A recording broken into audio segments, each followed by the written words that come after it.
What's up guys, and welcome back to On the Brick with a bit of a mixed review today. I don't believe I've ever done anything from the sequel trilogy, but here we go. One of my favorite vehicles from the sequel trilogy, and more specifically from The Force Awakens, was actually REY's speeder. I always felt like this was a pretty cool design and something that I wish we had seen much more of, so when LEGO released the set, well, it wasn't really my favorite, but I did go ahead and buy one. Looking at it now, all these years later, like 7 years later, it's still not that bad of a set. I believe it sold for only $20. It's got a good size to it, it has some play features, and honestly, it looks alright.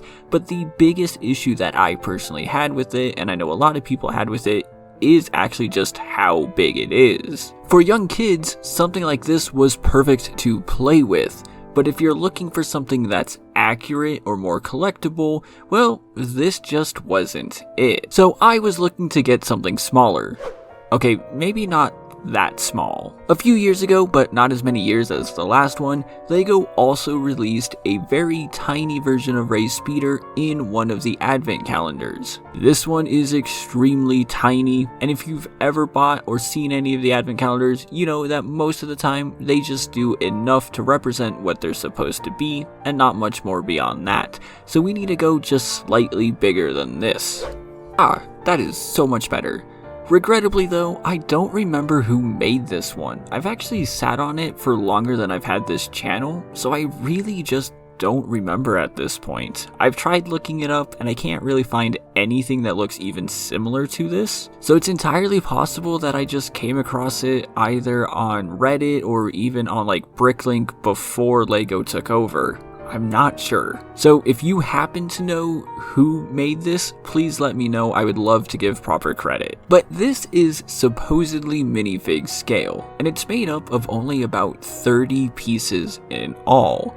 And I do like the size of this one a lot more than either of the last two. When looking at this, you can immediately tell that it is REY's speeder, but there are some serious downsides as well. Unfortunately, there are basically just no details involved with this at all. You can't open it up, you can't add a net anywhere, you can't even have her staff connected anywhere on here, and also the back just pretty much is as plain as it can be.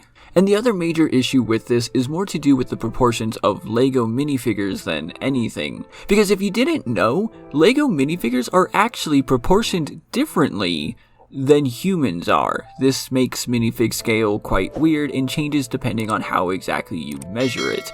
But that also means that this is still slightly too big, and it's impossible to get this like it really would be in the movie because, well, I'll just say that minifigure legs can go up and down, but that's it. So it's quite impossible to have the REY minifigure sit on this properly like we see her do in the movie. And if I had made this video a few months ago, that's pretty much where it would have ended. But as I was looking for other custom sets and non-LEGO builds to review, which by the way, the three we've seen so far are genuine LEGO, I came across one more version. And this is my non-LEGO version of REY's speeder made by John D. Bricks. Now, I did buy the instructions from him, they are only $3, and a link to that will be in the description down below. This version contains 168 pieces, and though he claims that it's only slightly larger than minifig scale, it's a little bit bigger than that. It's closer to just being straight up play scale. Now, he does say that the reason he did that is to allow for the proportions and the roundness of the vehicle to come through. And personally, I like this one the most. I like how accurate it is. Again, it's pretty obviously REY's speeder. It has some more details on there. The front grille looks nice. There's that little bit of orange in there. There's like the tools on the side as well. Sure, it can't open up, but personally I don't really care much for that. And the back edge with like the engines and everything looks really good as well. It's almost like they took it straight from the official LEGO set. I mean, here is the custom version, and here is the official LEGO version. There's a noticeable difference, but it's still pretty similar, and it just caught my eye. Also, just to point out that in the original version of this from John D. Rocks, those two bright red pieces on the back are actually meant to be dark red.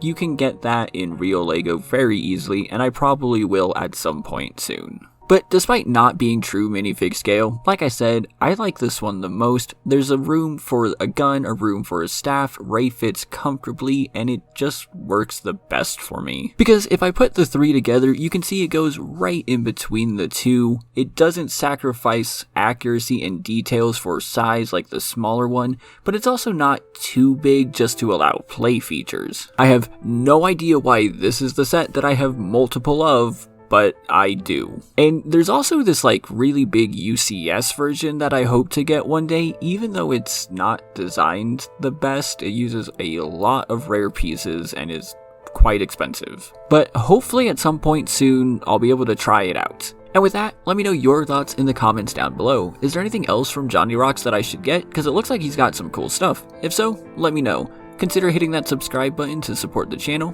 like this video if you liked what you saw, and don't forget to check me out on Instagram, Discord, and of course on Patreon, where every contribution goes a long way towards making these videos possible. Next week, we'll be looking at Clone Army Customs again, so I'll see you then.